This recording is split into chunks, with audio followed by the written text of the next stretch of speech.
उस पत्रकार की करनी को लेकर के, जिस पत्रकार की करनी पर एक सरकार का जो दल है, सरकारी जो दल है, जो राजनीतिक दल है, जो सत्ताधारी दल है, जब वो उसके समर्थन में उतर आए गलती करने पर, तब क्या कहिएगा? सत्ता की दलाली या सत्ता का वो खेल जो पत्रकारों के साथ मिलकर के खेला जा रहा है?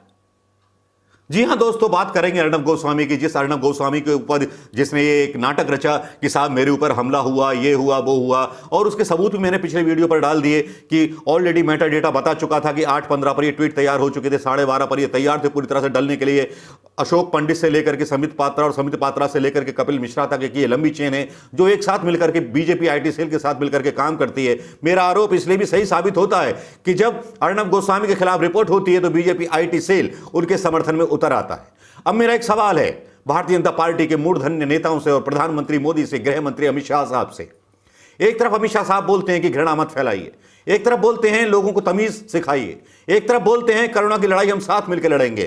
क्या इस तरह से करुणा की लड़ाई साथ मिलकर के लड़ी जाएगी? पालघर की हिंसा पर सोनिया गांधी को बदनाम करने के बाद इस तरह से लड़ाई लड़ी जाएगी कि जब उनके खिलाफ रिपोर्ट हो जाए, उस पत्रकार के खिलाफ, जिस पत्रकार ने एक नेता के खिलाफ बुरा बोला, कल को वो हो सकता है प्रधानमंत्री मोदी के बारे में भी बोल दे, हो सकता है अखिलेश यादव के खिलाफ भी बोल दे, हो सकता है तेजस्वी यादव के खिलाफ भी बोल दे। वो पत्रकार किसी के भी खिलाफ बोल सकता है, पहले भी बोल चुका है। योगी जी के बारे में अनपढ़ गंवार पता नहीं क्या क्या बोल चुका है, लेकिन जब योगी जी की सरकार आ गई तो एकदम गिरगिट की तरह रंग बदल देता उनके सामने। मेरा सवाल यह है कि अगर एक पत्रकार गलती करता है और उस पर कोई राजनीतिक दल या विपक्षी दल एक्शन लेता है तो उस पत्रकार के साथ सत्ता दल के नेता और सत्ता दल का भारतीय जनता पार्टी का आईटी सेल साथ में खड़ा हुआ नजर क्यों आता है? वो क्यों ट्विटर पर अर्नब गोस्वामी के समर्थन में ट्वीट चलाता है, ट्रेंड चलाता है?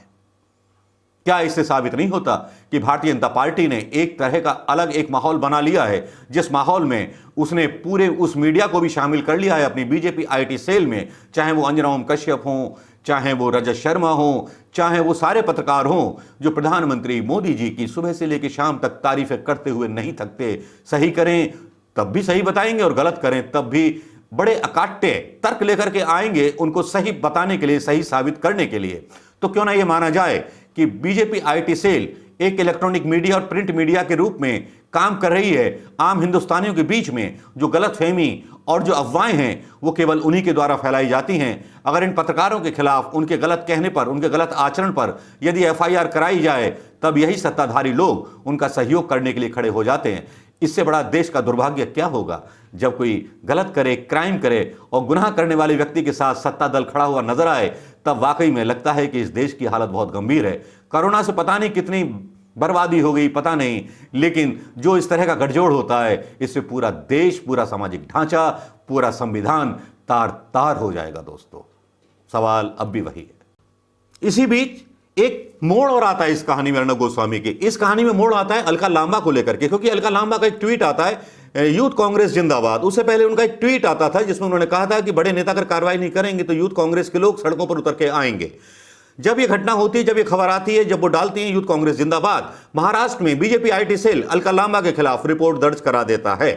अलका लांबा भी हैकर हैं, वो भी कम नहीं है, ना इनसे दबी हैं ना कभी दबेंगी। संघियों का इलाज उनके पास है, जैसे कि योगेश्वर दत्त को उन्होंने पहले उतारा था। अलका लांबा ने बहुत ही इशारा करते हुए एक गीत डाल दिया और ट्विटर पर खिल्ली जैसी उड़ा दी, जिससे भारतीय जनता पार्टी के आईटी सेल को थोड़ी सी आग लग गई। गाना यहां मैं डाल रहा हूं, लेकिन उसके पीछे थोड़ा सा मैं गुनगुना देता हूं।